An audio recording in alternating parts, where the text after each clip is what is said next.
Hello everybody and welcome back to Games for Dads, another super cool Cards of the Universe and Everything deck review. Today we are looking at this week's league deck, or my league deck I should say, and it is an Egyptian themed league deck and it is absolutely amazing. Okay, shall we have a look at the deck? Let's get that up and go through this amazing Egyptian league deck. Okay, the first card we've got is the Curse of the Pharaohs, 8 for 56, one of the new limited legendary cards that came out not too long ago. On the draw, your ancient Egyptian cards, wherever they are, gain plus 24 until played. And on the play, if you are trailing by 200 or more, your opponent loses minus 10 permanently. Well, that's a little added bonus, but really put him in for the draw there to buff up our ancient Egypt cards. Okay, the next one is a little bit of a combo here. The next card is a fusion card, so it's fairly easy to make. It is Tutankhamun. On the play, your Ramesses II card in hand gains plus 93 this turn. 7 for 72, like I said, that is a fusion card, and that's the second card in this cool deck. And obviously, to pair him up, we've got Ramesses II. On the play, your ancient Egyptian and Egyptian mythology cards in hand gain plus 10 at this turn. So not bad, those two cards together, absolutely awesome. Then we've got Cleopatra, another limited, legendary fusion actually, not a limited at all, a fusion card. Cleopatra. On the return, your ancient Egypt and Egyptian mythology cards, wherever they are, cost -1 energy until played. Pretty useful this week, quite medium energy. So that's going to come in quite useful. Next card is Luxor Temple. It's a rare fusion, or fusion ingredient, I should say. Getting all mixed up today. 8 for 76. On the return, your common history cards, wherever they are, cost -1 until played. And I think there's 4 or 5 common history cards in this deck. So that's going to help with that energy as the game goes on. Next one, De Jure. Cool place that is. 5 for 25. This one is a limited. It's a limited epic. On the play, your ancient Egyptian and Egyptian mythology cards in hand gain plus 30 this turn. So pretty useful that one. 5 for 25. Pretty average when you play it, but he's going to help this fantastic deck. Next card out is Anchor. I think that's how you say it. Anchor. It's like anchor. Anchor. A rare fusion, another fusion ingredient. 6 for 54. On the draw, your cards in hand gain plus 5 permanently if you are winning the round, but only for this turn if you are losing. So let's try and get him in a good position so we've got a chance of getting that permanent buff. Next one up is a limited epic. 3 for 10. Hutsput. There we go. On the play, your ancient Egyptian and Egyptian mythology cards in hand gain plus 18 this turn. And on the play, your female unruly rulers. Well, I don't have any of them. Wherever they are, gain plus 30 until play. But definitely fits in really nicely into this Egyptian deck. Next one up is Wepet Rempert Festival. There we go. The Wepet Rempert Festival. Your Egyptian mythology and ancient Egypt cards, wherever they are, gain plus 15 for 2 turns. Pretty useful. Going to buff up our Egyptian cards. And 8 for 70. Just an epic card, that one. Pretty powerful card. Next one is Al-Khazna. Al-Khazna. There we go. 6 for 58. Just a limited card, this one. On the draw, your ancient Egypt cards in hand cost -1 until play. So I've put them in really to help with those energy costs this week. Next, we have got a really cool card. This one is the Lighthouse of Alexandria. 6 for 38 is a limited legendary. Quite difficult to get this one. Definitely worth having though if you're going to build an Egyptian deck. On the return, if your deck has 2 or more Egyptian mythology cards, which we do, and you'll look at those in a minute, your ancient Egypt cards, wherever they are, gain plus 26 and cost -1 permanently. Absolutely amazing card. Fits in perfectly into this deck. And another card that fits in absolutely perfect is probably one of my favourite cards at the moment. In fact, I think this deck is probably my favourite deck at the moment. We have got a limited legendary and it's the Sphinx. The Sphinx. I'm not sure the exact word. The Sphinx or the Sphinx? The Sphinx, isn't it? Anyhow, 7 for 30, limited ledge. On the play, for every ancient Egyptian and or Egyptian mythology card in your deck, this card gains +7 power. And the best part, on the return, if you won the turn, you keep the power permanently. So the key with this card to get this deck absolutely unbeatable is to make sure you win when you play the Sphinx card. And then you're going to get, I think it's about 104, maybe 107 permanently on that card. And very quickly, it's going to become super, super powerful. Okay, next card up, we've got back to the Egyptian cards. We've got Abu Simbel. I've actually been to Abu Simbel. Abu Simbel. Been there. Cool place. 651, just a normal common card, that one. And then here we go, our two mythology cards. Eye of Ra. This card cost me an absolute fortune. I've been trying to get it for ages, but there we go. I finally got it. Thanks for, I can't remember who it was that traded for me, but I think you're happy with the trade. Cost me a couple of mythics, this did. On the play, if played in the middle slot and next to Eye of Horus, your opponent's cards in hand lose -35 this turn. If also played next to the Sun, they lose an additional -15 this turn. And if your deck contains Sight, the card opposite this loses -10 permanently.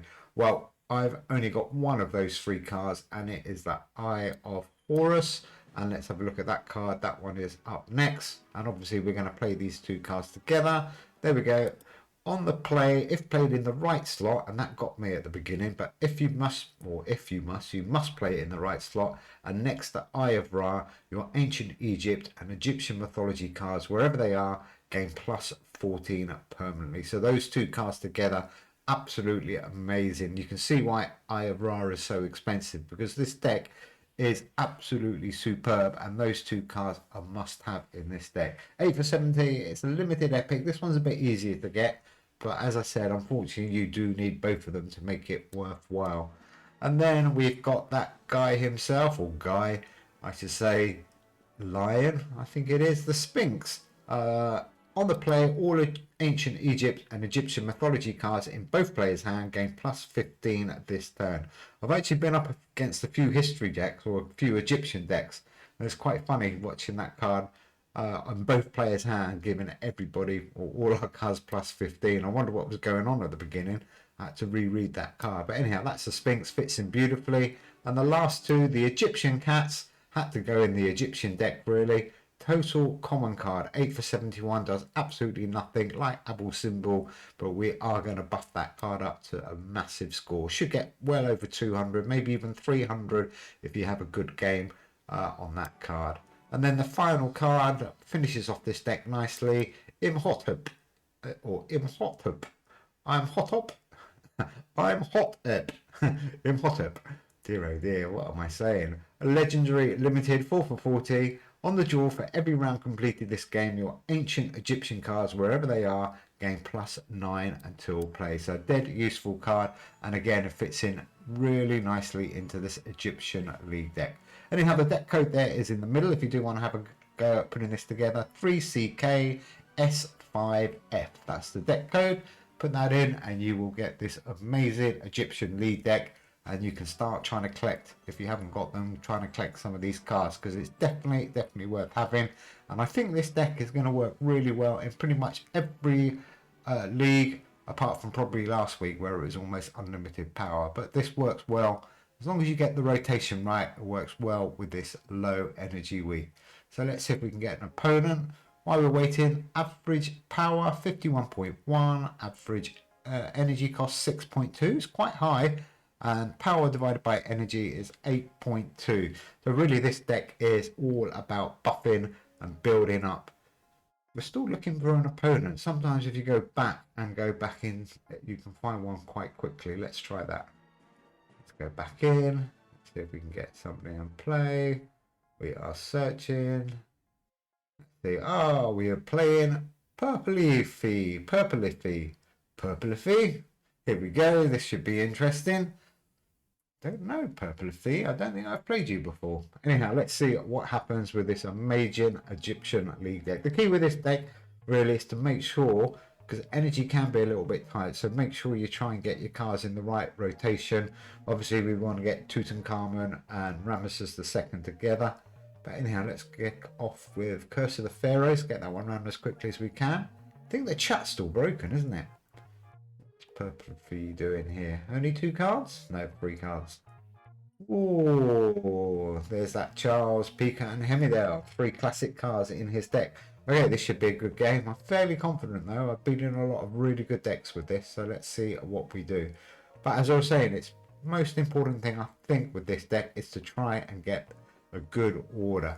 And like I said, make sure you win with the Sphinx. So let's get these 2 cards together. And then we've got a choice there. Oh, we were low on energy. Actually, that's what happened there. So we are a little bit behind antimatter. I still don't understand antimatter. Somebody please tell me why it's a good card. So many people play it and I've never ever understood why. It takes 150 off you and it takes 150 off your opponent and the card's worth 150. So basically you're just throwing a card away. There we go, that's that Tutankhamun. Ramesses II, that's a nice combo, 405.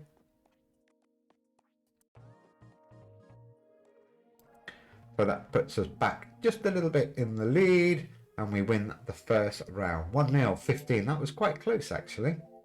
Let's see what this second round holds for us. There's that lighthouse, I do like to get that lighthouse.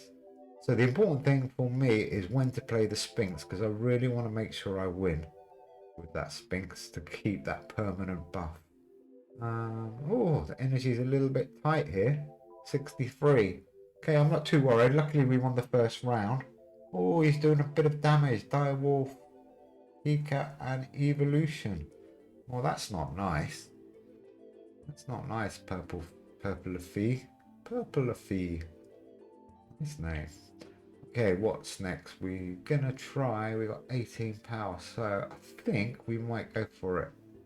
4-2-1. That looks good. Oh, Shinigami as well. Oh, and the Grim Reaper Paradox. What is going on? Oh, this is not a nice deck. This is a bit of an evil deck he's playing here. Anyhow, let's keep going. I think 74 behind. I don't want to waste that Sphinx. What do we do? 374. Come on, win. Oh, this is going to be close. 314. Okay, we lost the round, but Sphinx won, and that's all that mattered really on that one there. And if you look now, we should get 105. It was, yeah, 105 permanent buff on that card. So that card is already mega strong. Okay, what's next? We are 1-1. There's the Curse of the Pharaohs. Awesome card, that one. And the Festival card doing a nice buff there. Luxor Temple, 6. Well, these cards are getting so powerful already. 466. Look at that. Oh, King Arthur, Hemidale, and Art Deco. Interesting deck you've got here. Very interesting. Okay, so we are quite a long way in front already. 174, and this deck is getting stronger and stronger. This deck, by the time you get to round 4 or 5, it's absolutely amazing. Okay, here's our 2 mythology cards. We got enough. 3, just enough energy there. 392 plus that buff. Oh, he's got Mount Everest. That's a good card. 434. We might just stay in the lead. Look at that. Oh, I'm really liking this Egyptian deck. Like I said, it's difficult to build because of that Eye of Ra, and the Sphinx card's quite difficult, and also Curse of the Pharaohs. But the rest of the cards pretty easy to get. So if you've got some good cards to trade, try and get this deck. You will have a lot of fun. There's that Curse of the Pharaohs combo, 387. Oh, nice score, Purple V. Oh, an antimatter again. Well, I should imagine it will come round. 167. We're just gonna squeeze through there. That is great. Okay, so 2-1, and we should have some super powerful cards now. I think we might be able to win this on the 4th round. Let's have a look. Where do we go? A spurt, maybe the Sphinx, and Anchor. I think 203 is a good score. 532.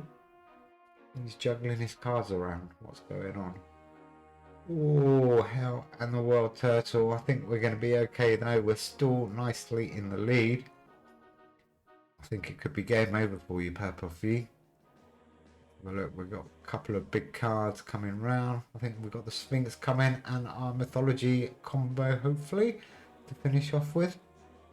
There's Cleopatra.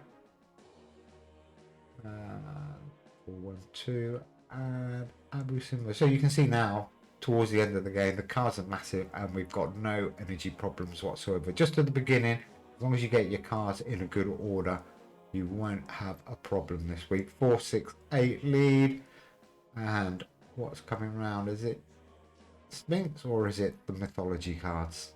I can't remember. It's Sphinx. Oh, look at that. Curse of the Pharaohs as well. Oh, massive score to finish off with here. No, it's not the highest card, is it? 217. Let's go big. 647. He needs over 1,000. No chance. Even with Shimigami taking on 500 points there. Well played. Easy win, I would say, for this deck. It's been cruising through the leagues. We are already up to rank 3. I haven't been playing much with this deck. Well, I say I have played a lot with this deck, but I haven't been playing much tonight. But we are now ranked 3. 1 shield. That's pretty good. Anyhow, I hope you enjoyed this video. We'll be back very shortly. Oh, we're already friends. You can play friends now. That's new. Interesting. Anyhow, we'll be back very shortly. Hope you enjoyed this video and we will see you soon. Take care. Bye.